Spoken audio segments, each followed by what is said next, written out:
All right, folks, what is going on? This is episode 379 of the First and Frame Rate Show. I am VF Baller. Over here, we talk about Georgia Southern Atlanta Falcons football. And today, we're going to jump to some Georgia Southern information. I guess you could call it information, but it's going to be more of an opinion piece as well. I'm going to talk about Coach Clay Helton and the process that has been going on for the past 8-9 months here at Georgia Southern. A lot of stuff has been going on with the new coaching change, a lot of recruiting, a lot of philosophy changes, a lot of personnel changes.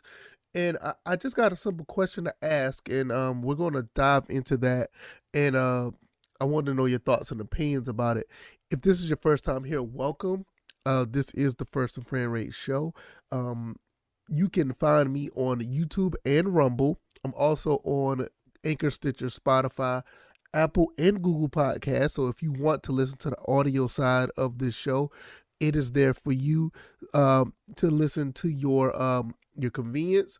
Also, if you just want to listen to the show or watch the show, YouTube and Rumble are the places to go. So you can be your own program manager and listen to the show anytime you want to. Also, you can listen to some other episodes that we did earlier throughout the year. Also, all the links are down in the description if you want to donate and or support in other ways, as far as subscribing to more than one avenue. And I actually, I recommend you do that, because there's some times where one avenue may not work and you have to go to another avenue to listen, because that's happened before. So just to get that out of the way, and I've said enough about that. Let's talk about Coach Clay Helton. Coach Clay Helton came to Georgia Southern back in November of last year. And for the most part, everything's been on the up and up since. He's basically looked at the talent that we had, made some adjustments, made some changes, added some pieces, let go of some pieces. And you starting to see how he's molding this team. He's putting this team into a form where it could be easily a winning culture. I don't see where there's any downside to what he's done. I think the only two things, and I said two, the two things that I really feel that was wasn't a good move, and I will stick with this, is getting letting Sean Pelkisson and Cam Ransom transfer. Now, I do understand the Cam Ransom thing. I get it. When you bring in a lot of quarterbacks like Coach Helton did, he brought a bunch of quarterbacks in to fit what he wants to do. Cam Ransom is talented enough, I feel, that he could have ran this offense. But nevertheless, Cam Ransom is his own person. He's his own man, and he decided to make that decision to transfer. Now, as far as Sean Pelkisson goes, I really felt that he should have never left. But at the same time, they never put him in this position that he was destined to play. In my opinion, he's a defensive end, and he can play a little bit of linebacker. They never really gave him a chance. Now, the last regime didn't do that, so I can imagine that the new regime was not going to do that as well. And it kind of sucks, because I felt like that was a missing opportunity for Georgia Southern in general to make a statement as far as getting a kid from upstate in the northern part of the country down here to play some football, and you could create a pipeline that way. But nevertheless, I'm going to get into that in a second, how that is continuously being able to play out. Shout out to Pelkisson, shout out to Cam Ransom. But I think outside of those two things, I think for the most part, what Clay Helton has done is almost too good to be true. When you look at the whole scheme of things, bringing in Kyle Van Treese and getting these other quarterbacks in, I mean, I think he's recruited at least 4, 5, up to 6 quarterbacks. Is unreal. The many that he's brought in, the receivers that are coming in to this upcoming season, guys who are just now getting on campus within the next month or so. We got some talent coming in. 4-star running back that we recruited, that's going to be playing for the Georgia Southern Eagles. On top of all the other guys that we already have, offensive linemen that we're bringing in, the defense that we're bringing in, that's just phenomenal. I'm looking at all these defensive backs that we brought in, the linebackers, and we're retaining some of the guys in the front seven. I look at what Georgia Southern has been going through for the past, hell, I could even say since the 2013 season when Jeff Monken was here, and all the ups and downs that we've gone through. We had some success in the FBS. There's no doubt about it. We won a Sun Belt title. We run a handful of bowl games. But the way that we done it did not, I don't want to say this the wrong way because I don't want this to come off wrong. It didn't come off as stability style wins. For the most part, it felt like the coaches that we had ever since Jeff Monken left, like the coaches that we had, we pieced together a lot of stuff. We pieced together a lot of things to make things happen. We saw what happened, the 2015-2016 season going into the 2017 season, what we really don't like to talk about. The 2018 season, as much as I love that season, winning the Camellia Bowl, looking back on it now, it felt like a pieced together a winning season. You look at the athletes that played on that team. We won despite the play calling. We won despite like I said, I really don't want this to come off wrong. If you go back and look at that season, it doesn't look like everything was put in place properly. Shot Wertz and Wesley Kennedy and all the other guys that played. Tyler Bass, Kendall Vildor, McQuavian Brinson, all these guys who played on that team.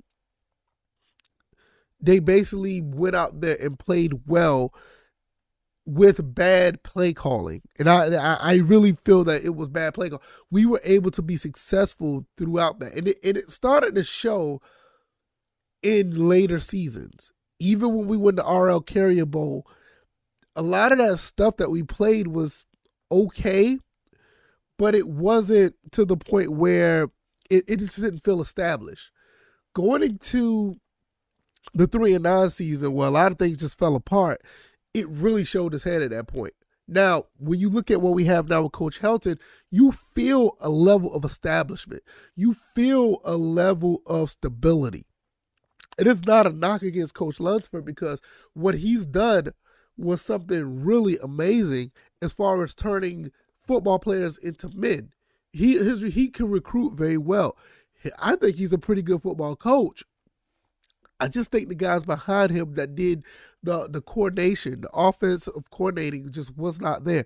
Even Coach Ruse, when he came back, he brought some spark to what we was able to do, but I think it was just too little too late. Coach Sloan, I think he was the defensive coordinator. Excuse me. I think Coach Sloan, the defensive coordinator, was able to make things happen on defense, and I think the defense played very, very well. I think that was our strongest point. But there was never the stability that we feel now with Coach Clay Helton. I think the process that he has now looks much better so far in the last 7, 8, 9 months than what we had in the past 7, 8, 9 years. And it feels unreal to think about that. And it feels like I'm talking maybe a little bit crazy. But when you look at all the people that we have now in place, you look at all the recruiting that's going on right now. Do y'all realize we just recruited another guy, Kareem Johnson? Kareem Johnson out of Theodore, Alabama. You may need to go look at some of the stuff that he does. 6'5", 210-pound receiver out of Theodore, Alabama. I mean, we're getting studs on this team. The recruiting is off the chart, not for this year, but next year as well. It's one of the better recruiting class that we had in 2022. 2023 is starting to look just as good, if not better. So when you look at this, and I'm looking at what we have here with Coach Clay Helton, and this is a process that's going to be for the long term. I don't know how many years he's going to be here. I'm guessing, if it's up to me, I would say he'll be here for maybe 3 to 4 years.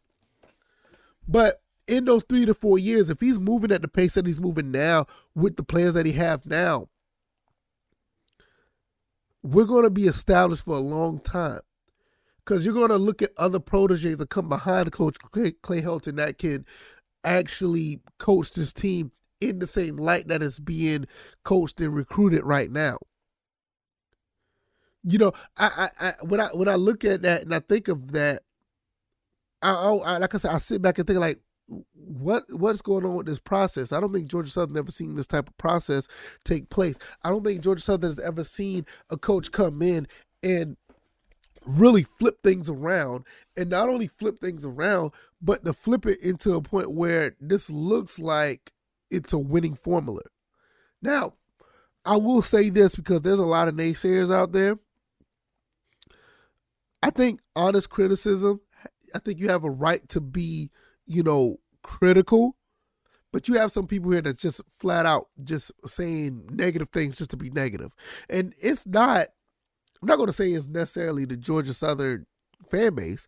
I think there's a lot of people who felt betrayed by Coach Clay Helton.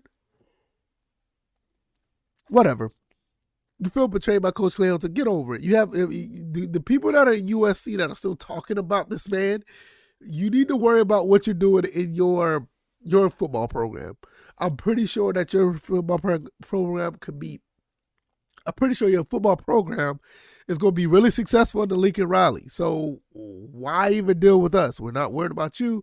We're not worried about our former coach. Matter of fact, we hope our coach does very well down at FAU.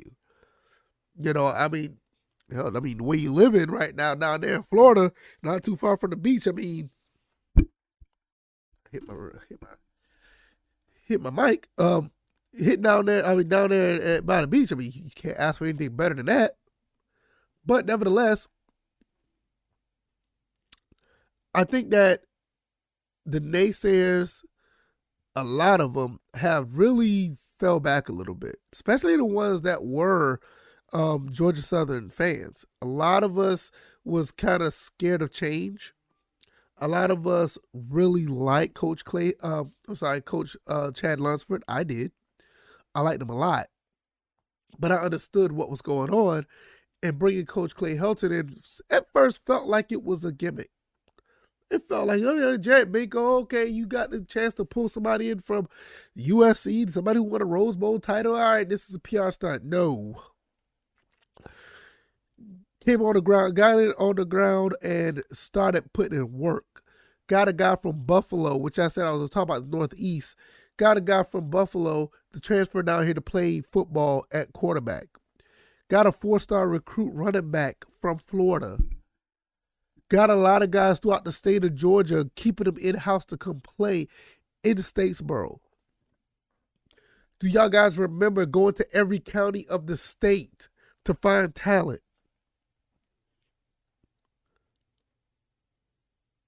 Y'all gotta understand. This is it was after a few months, it wasn't funny no more. After a few months, people was like, "Oh," they sat back and was like, "Okay, I see what's going on here. I may need to be quiet and fall back." You notice immediately at once Coach Clay Helton was hired, a lot of teams in the Sun Belt who wanted to talk a lot of noise was really, really quiet all of a sudden. You don't hear that. The guy I don't like to mention, that PR media guy for Georgia State. Name starts with a B. Y'all know what I'm talking about. Y'all don't hear him say much of anything anymore about Georgia Southern. A lot of teams are actually worrying about what's going on down here. A lot of the media guys are actually worried. A lot of fans who really know what's up don't have anything negative to say. Because trust me, if we bombed on this hire, trust me, it'd been a lot of noise talking about it. There's a lot of level of respect of what's going on here. And I think a lot of people who are in-house, now I say in-house as far as at-home fans of Georgia Southern, it took a while for them to process that. Even some former players were actually was kind of laughing about this. I don't keep receipts, but I remember. They felt like, they lost a good man. And I get it. You're loyal to your coach. I'm not knocking that. But when you see somebody who come in with the acumen of Coach Clay Helton, and yeah, things didn't play out at USC, but that doesn't mean he's not a good coach. But boots on the ground, he made it happen. Literally. He made things happen, boots on the ground. He went to every county. Him and his staff went to every county looking for talent. And I think it paid dividends because he made a rapport. He built a rapport with teams, high school teams throughout the entire state. Like I said, I don't think any other school in the state of Georgia has done that. I don't think Georgia done that. I don't think Kennesaw State done it. And I know for sure Georgia State hasn't done it. And in some cases, UGA don't have to do that. Their brand speaks for itself. And I'm not saying that we'll ever be on that level, but I feel like we could be better than Georgia Tech. I feel like we could be the second best school in the state. And when you sit back and think about that, you also have to sit back and say, all right, this process, man, as being possibly the most decorated school in the state with the 6 national titles, sitting back and just thinking like, man, could we really be that? Is this process that Coach Clay Helton put together really this good? It's hard to really think about it. But finally, what I'll say this before I get out of here, we have to see this on paper. We need to see Cal Van Treese be successful. We need to see Joe Green and Jalen White. We need to see these guys perform at a high level. We need to see our receivers do well. We need to see that front seven punish guys up front. We need to see our secondary take away the football. Get some takeaways out here. This is a fun time to be a Georgia Southern Eagle because there's so many things that are unknown, but based on what we've seen so far, this process is going very well. And it, like I said, it does make you think, is this process too good to be true? Because it seems like it's a tough one to swallow. Shout out to Coach Clay Helton and his staff for basically giving us some type of insight on what's going on and some insight on what we're possibly going to see in the coming months when football season starts. I think this team is going to be really good. And I think the process of this football program is going to be going up to a higher level. So hopefully you guys understood what I was saying. If you like this podcast, hit the like button, share this podcast, subscribe to the channel if you haven't already.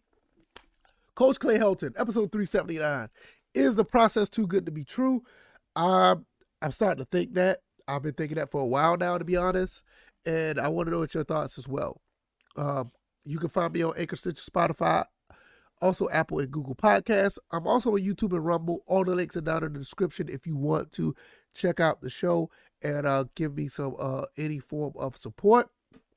I advise you to subscribe on more than one avenue just in case one goes down. Also, if you would like to donate, all the links down there in the description.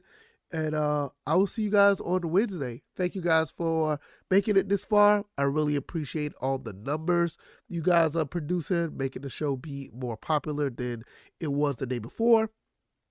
I can't thank you guys enough. All right, y'all. See you guys on the next one. You guys take it easy. You guys be blessed. Peace.